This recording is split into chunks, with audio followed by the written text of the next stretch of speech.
It can be so satisfying to get small tasks done. Bite-sized tasks can go a long way to making you feel accomplished and inspiring you to continue on your decluttering and organizing journey. In this podcast, we're going to discuss 10 bite-sized tasks that mean big wins.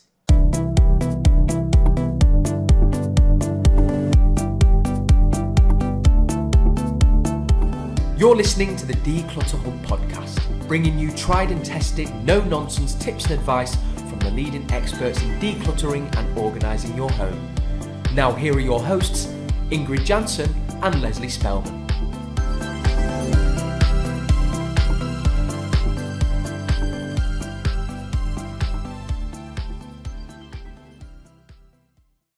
Hello and welcome listeners, I'm Ingrid. And I'm Leslie. Have you ever watched us on YouTube? We put the podcast on our YouTube channel and you can see us instead of only listen to us. I mean, what fun to see how our rooms look like where we are recording this podcast in our houses, right, Leslie? Loads of fun. And obviously there's a lot of people watching us on YouTube. You can see us talking about watching us on YouTube as well. So if you do watch on YouTube, thank you so much.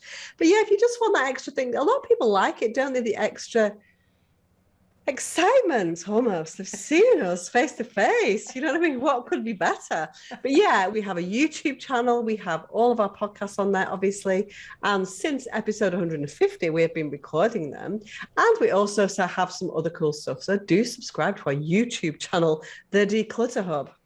Yes. Now, Leslie, in today's podcast, we are talking about 10 bite-sized tasks that you can do, but that have, quite a big impact if you do them, right? I feel like I can tick these things off a list and it makes me feel good. I just think they make you feel like, oh, I did that. And they don't take as long. They're the kind of things that you put off. But when you do them, you're like, I did that. And that was a big thing and a big win. So that's what we're going to talk about today. It makes you feel better. It makes you feel like you've achieved something. And that's what this is all about. Decluttering sometimes can take a long time, but often there are a lot of little things that we can do that take us in leaps and bounds forwards. And that's what this is all about. Well, Leslie, we are all about breaking it down in manageable chunks, aren't we? And I think this list will really help our listeners who are thinking, yeah, but it feels so overwhelming and it feels so much and I don't know where to start. Well, start with these small things because it's just a really good feeling of satisfaction, even if you only do one of them. You know what I mean? It doesn't have to be all of them. Just start with one. We love starting small. That's what we are all about. And then if you're feeling really inspired, you could do all 10 in one day. Yeah, that sounds a bit much, Leslie. That sounds a bit. But on the other hand, they don't take that long. They're little. They're little. I know exactly. Well, let the listeners decide for themselves how many of our small tasks they want to do. Let's get started with number one, and that is to take the expired food out of your fridge. Now, hopefully, there is no expired food in your fridge. But if there is no expired food at all in your fridge, you're a better person than I. That's all I can say. Because every time you go in there, you're like, how did that happen? It doesn't necessarily need to be vegetables and fruit and all that kind of stuff. It might be jars that you've opened, jars of pesto that you kept for the next one, and you put it in, and then you're like, oh, that's definitely longer than the 4 or 6 weeks that we're allowed. And then that needs to go as well. So have a look in your fridge and remove the expired food. I think, I think things happen, things get shoved to the back and people are it's very easy to kind of go, okay, just put it in, they open the door, puts new stuff in, and they don't kind of look through what kind of stuff is left. And then before you know it, you're like, why is this fridge absolutely chock-a-block? I can't fit anything in here. So I think it's really important to occasionally, when you've run the contents low a little bit and before you put the new stuff in, to go, what's in here? What's kind of gone past is best? And I agree with you, Leslie. Let's have as little food waste as we can, because you better eat it and save the money that you spend on it and by eating it instead of throwing it away. But every once in a while, it does happen that things go out of date. So yes, brilliant number one. I like it. I think there's also an upside that comes from that, Ingrid, because you might find stuff that's about to expire that you can use as well. So looking through the contents of your fridge doesn't necessarily need to mean that you chuck it all away because it's gone off. It could be like, oh, you know, that's only got a couple of days. Let me make a soup. Let me make this for dinner tonight. Let me do a bit of meal planning that includes the stuff that I have left in my fridge. It never does any harm, does it, Ingrid, to check what you have, do an inventory of your fridge. So number one, do an inventory of your fridge and take any expired food and use up the ones that is about to expire. Yeah, I like it. I like it. Let's move on to number 2, Leslie. Empty your donation station. We love a donation station. Our members in our membership love a donation station. It is life-changing, a donation station, because all the stuff that's dotted around your house that you're thinking, oh yeah, I need to get rid of that, suddenly has a place to go. And then when you're actually going to the charity shop, you can go, I can go to my donation station and empty it, instead of you going, oh yeah, I had lots of bits, but where are they all now? My donation station is quite overflowy at the moment because you know, Ingrid, that I love to do a bit of decluttering when I'm packing for holidays. And I packed my holidays recently and I put some stuff into my donation station. And it's a little bit on the full side. So I need to practice what I preach. Tonight, I am going to take 10 minutes to empty my donation station. Well, my kids just keep growing at the moment, so I can hardly keep up with emptying my donation station, because every time I think, wow, those socks, they're far too small. That swimsuit is far too small. So I'm like in the throes of emptying my donation station all the time at the moment, because it keeps getting filled up quicker than I can empty it nearly, Leslie. So I'm with you. Yeah, important not to leave that in the way that I have done, not to leave it too long till it gets overflowing. So a little job for you that is going to have a big impact is empty your donation station and take it to the charity shop. Number 3, now this is one of those things that we put off and put off and put off. We procrastinate hugely, and we're saying take action and pay a bill. Yes, because the thing is, if you don't pay it, they're going to send you a reminder, and possibly another reminder, and possibly a fine because you've missed the first payment date. So you have to pay more money for something that you didn't have to pay as much money for. And it just adds up to all the clutter and the post and the emails and all of the things that kind of come in. While if you would have just paid it in the first place, you would have saved yourself from all of that. I think this is definitely about that kind of breaking things down into small, manageable chunks. Now, we're not suggesting that every single time something comes in that you action it there and then. But once a week, say something like that, then we definitely need to make a point of making sure that we get through all our life admin and not put it off. Because if we put it off and put it off and put it off, then it builds to something colossal. And it's this huge job that's going to take several hours or several days. And so pay a bill today that you know you've been procrastinating about, and you will feel so good about it because it's the one thing that is ticked off your list. I'm sorry, I'm laughing, Leslie. I have to admit something. I haven't even told you this yet. I got a ticket. Oh. I know. It was like terrible. And I definitely did not procrastinate about paying this bill, because if you pay it within like 2 weeks, you pay like half the money, £55, because I accidentally parked somewhere wrong. And I'll explain to you in a minute why that happened, because I actually think, oh my gosh, I was absolutely fuming. So basically, when I go to choir, I have a standard kind of parking space where I kind of always park, because I go. Of course you do. Of course you do. It's got Ingrid Johnson written on it and no one else dares to go in it. Yeah, okay. No. I drive up early, and then I kind of always park in the same place. I think it's the same when you go to like your weekly grocery shop. You kind of always park around the same area, don't you? So on a Wednesday night, when I normally go to choir, that is free. But of course, I've been doing that for years and years and years on a Wednesday. It's on a single yellow line, and apparently now I know after 6:30 you can park there. But recently we had a workshop with Rock Choir on a Saturday afternoon. So what I do, I drive up, do my regular thing, park my car, go in, have a great, come out, have a ticket.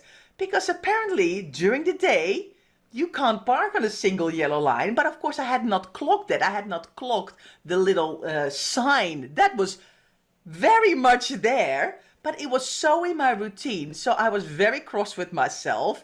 But £110, but if you paid within like 2 weeks, it's 55. So I was like grumbling and procrastinating for about a day about it, being very cross with myself. But then I thought, no, I need to pay this now because I definitely don't want to pay £110. I mean, oh my gosh, terrible. What a waste of money. Ingrid, shocker. What's you a need lot? to get acquainted with the highway code. Even it's like it's so in my system. But anyway, we digress. But that's why I started laughing, because you were like, "Don't procrastinate about paying a bill," and I thought, "Yeah, I haven't told you this yet." Anyway, right, okay, so we move on from paying bills to something that is kind of a nice therapeutic thing to do and makes you feel super satisfied. I'm going to pass this one to you, Ingrid, because you love to do a little bit of folding. Yes, just fold the contents of one drawer. If your t-shirt drawer, for example, has got a little bit out of hand and it's all been chucked in there, just take 5-10 minutes, just refold a couple of bits, put them back in there, and it makes me very happy, Leslie, but you know that it does. But it makes such a difference. Because immediately you can see again what you have. It all feels a bit neater and tidier. And you think, yeah, one drawer, massive difference. It does. It just makes you feel satisfied because it looks nice and neat, doesn't it? Yeah. That's what I mean. They can't get bogged down with folding. Sometimes people get bogged down with the folding and don't do any of the decluttering side of things. But all we're saying is if you see something, take 10 minutes and just fold it and it'll make yourself feel so much better. I love it. I love it. Yeah. Can't beat a bit of folding, Leslie. Folding and going on double yellow lines. Single yellow lines. Okay. Right. Number 5. So this is a good one, actually, which is something that we leave and leave and leave, probably actually for decades sometimes. And we're saying, break this down into bite-sized chunks and do yourself a favor. And when you've got 10 minutes here and 10 minutes there, it's a super easy thing to do, which is to look at your photos, your digital photographs, this is, and to slot some into a folder. Now, many of us, if you're me, I'm doing a lot of work on my photos at the moment, but I had 30,000, I've got 20,000 digital photos at the moment, which makes me very happy because I've got rid of a third of them. But what we're suggesting that you do is not just delete photos, or you can do that as well if you want to, but create a folder. So if you see Greece 2016 on holiday, create a little folder that says Greece 2016 and pop all those photos relating to your holiday in Greece in 2016 into that folder. Makes it so much better, doesn't it? Yeah, I think so too. I mean, it's just nice to be able to find some of the pictures instead of kind of having to scroll through thousands and thousands of them. I mean, and even if that feels a lot, just look at your photos from your last week, you know? I mean, my phone saves like screenshots and saves funny WhatsApp memes and photos and things like that. Just get some of that stuff out. Don't let it all be lurking in your folders, because in your photos, because it's just all, before you know it, you've got thousands that you actually don't want anything with. Can I just stop you there, Ingrid, now? Because you've said my phone saves WhatsApp memes. You do know there's a setting on your phone that means that you don't save WhatsApp photos, don't you? Yes, I do, Leslie. And do you choose to have those? Well, there's a lot of photos that I do want, that I don't want to save the memes, but I want to save the photos. On the other, choose to do those separately. I know. She loves sometimes. Honestly, everybody, digitally, this woman loves stuff. Honestly, so she's got barely anything in her house, stuff-wise, physical stuff, but digitally, she's got millions of photos, of memes, of folders, of email. Honestly, I'm going to have to wrench them out of you the rest of your life. And now I find that she's saving every WhatsApp photo that's ever sent to her. So every single thing that I sent you on WhatsApp, you've got it there somewhere in your photos. Probably, yeah.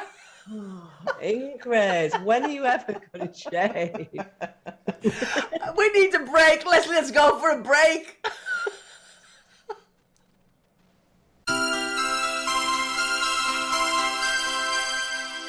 Hi, just a short break from this week's podcast episode to tell you about our discovery calls.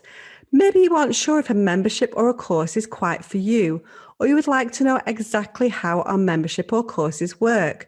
You're going to have so many questions, which is completely understandable. So why don't we hop onto a discovery call so you can ask away?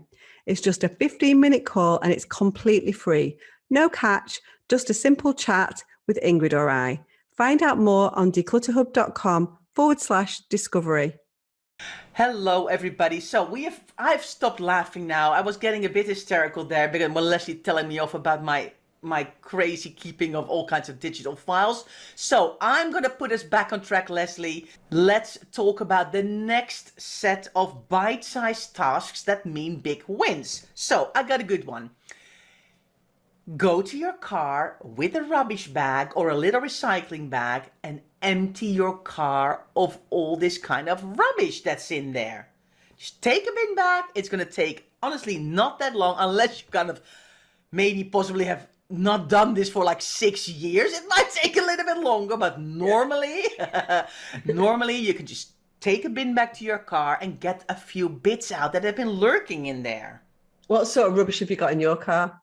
Come clean, come clean. Yeah, probably like some car park tickets. Maybe one of those, when we travel with like the ferry, they get these hangers that you have to put around your mirror for which lane you're in and which kind of time you're going. And, you know, you tuck them on the side in your door when you're done with them. I mean, I'm pretty good with emptying it, but probably like some plastic or thing, you know, like little bits and bobs. That doesn't sound like a 10-minute job. That sounds like hardly any rubbish in your car. So I'm not bad either. My car's quite clean actually, but I do get coffees, takeaway coffees sometimes. Mm-hmm. So sometimes you can't quite carry everything, can you? So there might be a stray coffee cup in there. I'm really quite bad for dime bars. So when I go to IKEA and you buy those dimes, you know, I just can't help myself. You know, when you go to IKEA and you have to buy meatballs, or for me, it's dime bars, and they're little tiny wrappers and they just go everywhere or whatever. So if I've had an IKEA trip, you will undoubtedly find probably 20 or 30 dime bar wrappers like somewhere in the door. So they need emptying out. So yeah, things like that in my car. Yeah. I think it really depends. I mean, some people are in their cars so much, you know, it just always seems like they're always driving, always getting around, dropping kids off, going to work, running errands. And before you know it, you're weeks down the line and you haven't done it. And then it can become a little job, can't it? But it's nice to be in a car that's a bit tidier and a bit cleaner. You know, we're not talking about spotless here, but if you're looking at lots of rubbish around you, it's like, oh, maybe papers from things where you've been, or I don't know, it builds up. Yeah, it does. I mean, I always find a good time to empty your car of rubbish, which is super easy, is when you're at the petrol station. I know the way that petrol stations work in different countries is different, and sometimes people fill your car up for you and all that kind of stuff. But, you know, there's always rubbish bins, aren't there, next to where you put your petrol in. That's the time to chuck that. That's when I chuck my dime bar wrappers and coffee cups in the bin. So that's when I do mine. The evidence is being destroyed, Leslie. I know the evidence. Yeah, I know. I'm really bad. Like kids, like, been to IKEA again? Like, yeah, been to IKEA again. It's the only place you can get dime bars, I think, isn't it? IKEA. I don't know where else you get them from, apart from IKEA. Yeah. I mean, I'm sure they're available elsewhere, but I just get mine from IKEA and eat the whole pack every time I go, basically. Right. Okay. So away from the car, something else that you can do that makes you very, very satisfied, but it can be a bit of a thankless task sometimes. So what we're saying is break it down and do 10 minutes of work on it and see how you get on. And that is to pair some socks. Yes. Absolutely. The last thing you want is 3 bin bags full of random socks, because then it's like, what? How did it happen? So if you've got a little pile of random socks, go through them, pair them up. Then it's done. Bring them to the right people. And if you're like, wow, this sock I've now seen 3 times, declutter it. Use it as a rag. Bring it to the charity shop as a rag. You don't want to hold on to all these random socks, honestly. You don't. So do yourself a favor, 10 minutes at a time, pair some socks, break it down. Because if you're not a sock pairer, this can take hours, can't it? Yes. Hours and hours. We have done whole decluttering sessions with clients, only pairing socks, haven't we, Ingrid? Yes, and that we is have. no word of a lie. We've literally done a 5-hour session just pairing socks. But it's very satisfying, wasn't it? Yeah. It's Mind blowing, Yeah. but satisfying at the same time. But anyway, okay. Number 8 on our list, Ingrid. Yes. Unsubscribe from emails you do not read. People think, it comes in, I just delete it. But it's a thing. All the deleting adds up as well. And I know you always say that I keep on everything. But Leslie, over the last while, I have become so much better at unsubscribing from emails. Still got a long way to go. Still got a long way to go. She just wants to tell me off all the time. Listeners, you need to help me. No, but it's true. I mean, I have become a lot better with unsubscribing from emails because it's all these, seconds here, seconds there, but it really adds up. And also, I think when you unsubscribe from emails, you're not getting tempted to buy lots of stuff, because when you buy something online, they sneakily, for some reason, always add you onto their mailing list. And then you're like, oh, what's this? What's that? I mean, and then they start sending you emails. You're like, no, I don't want to buy. I bought what I wanted to buy. I don't want to buy anymore. Stop sending me stuff. And when I need you again, I'll Google you. I know that you exist. Hello, shop. And I need emails from you every 3 days to tell me what the newest thing is that I need to buy. Do not want it. Good, well done. Getting quite feisty there. Yes. There, Ingrid. I want to add a little thing in, because what you said is unsubscribe from emails you never read. I want us to go one step further and unsubscribe from things that you do read but you don't need. I think that's the important thing. Take that temptation away, as Ingrid says. So she's getting very feisty. I'm slightly obsessed by unsubscribing. If I've not unsubscribed from something in a day, it's not been a good day. Do you know what I mean? Like, I just got one before we signed on for this podcast. I'm like, who is that? Who is this person sending me an email? I get really cross with them. Anyway, okay. So we're nearly at the end of our 10 things podcast. So let's go to number 9. I know this can be very hard, Leslie, but we are going to throw it in here anyway. Do a phone call that you have been putting off. Because the thing is, you might have been putting it off, but it's been on your mind, eating up precious energy. I need to get around to that. I need to do that. When I get 10 minutes to sit down, I'm going to do it, but I really don't want to. And it's on your mind, and it takes up so much brain power and brain space. Just go to the phone, find the number, do it. There's a weight falls off your shoulders sometimes when you do stuff like that, or when you have to organize something. These are supposed to be bite-sized tasks. You sound like it's like, I don't know what kind of phone call it is that you're wanting to make. You sound like, I don't know, you're going to declare your undying love for somebody, or like, what kind of phone call are you proposing here? Well, maybe a hard conversation, I was thinking. But anyway, and that's true, you're right, actually. It can be something like, just call the dentist for an appointment if you've been putting that off. That's what I was thinking. I feel like yours is a bit more like serious, and I'm not sure it's quite bite-sized. That's my nervousness. It's like, it's been weighing on your mind for decades. I'm like, oh my word, what kind of phone call is she talking about? It's not bite-sized. Anyway, yeah, I was thinking more about making an appointment for your nails doing, or your dentist, or that kind of thing. No? Yes, or you know what women procrastinate about as well is making their cervical smear appointments. Okay. And then they keep sending letters and letters, and then it's like, have you still not seen the doctor for this? It's really important. Really important. Exactly. Make that phone call, make that appointment. Bloods, or I know, hair, maybe a nice hair appointment. Treat yourself. Have your feet done. Chill out a little bit. You know, she's changed tack. Yeah. Now she's changed tack from her original idea. But we'll leave them both in. Either is fine. One is less bite-sized than the other. Yeah, that is definitely true. It can be hard. It can be hard. But it can even maybe to make an appointment with like a lawyer or a wills person or all of these things. These are bite-sized, but they are like you need to kind of mentally get ready for it, don't you? You do. And you feel so much better when you've done it. And then you wonder, this is the thing, you wonder why you procrastinated about these things for so long, because it was actually quite straightforward and simple once you got around to it. Yeah. Yeah. Okay. Well, let's close then this podcast, Lizzie, with number 10. A little bit more light-hearted, perhaps. I was getting a bit dramatic there, wasn't I? Yes, you were getting a little bit dramatic there. So let's go for number 10. Post an item on Olio, FreeCycle, a Facebook group that you are going to give away. Something that you want to give away. Get it on there and get rid of it out of your house. Honestly, that will be 10 minutes well spent. Yesterday in our success session, in the membership, somebody did exactly that. They were like, you know what? I'm going to spend this success session posting some stuff that I want to get rid of. And they got rid of a sofa. That's a big win. 10 minutes, sofa gone. Brilliant.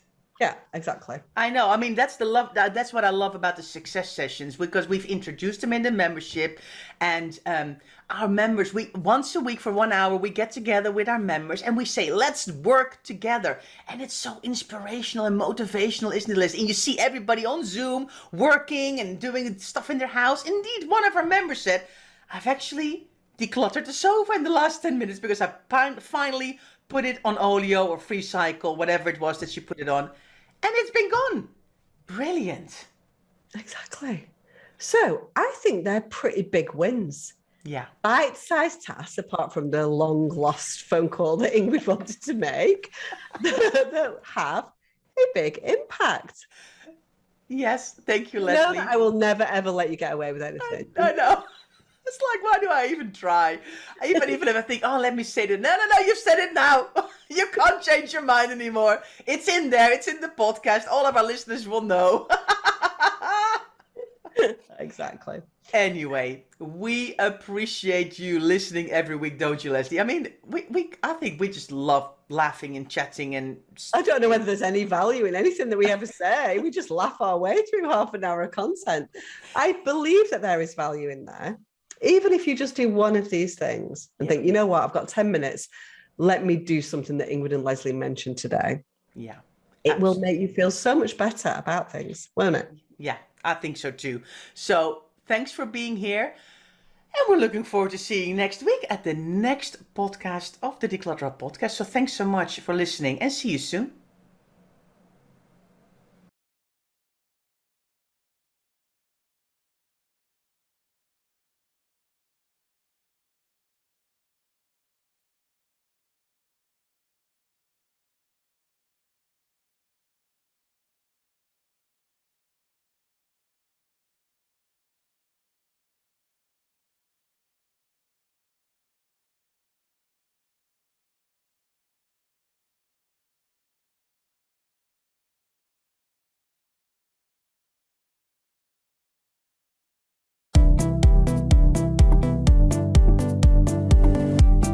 Thanks so much for listening to the Declutter Hub podcast. Don't forget to subscribe to us in your podcast player so you don't miss an episode, and we'll see you next week.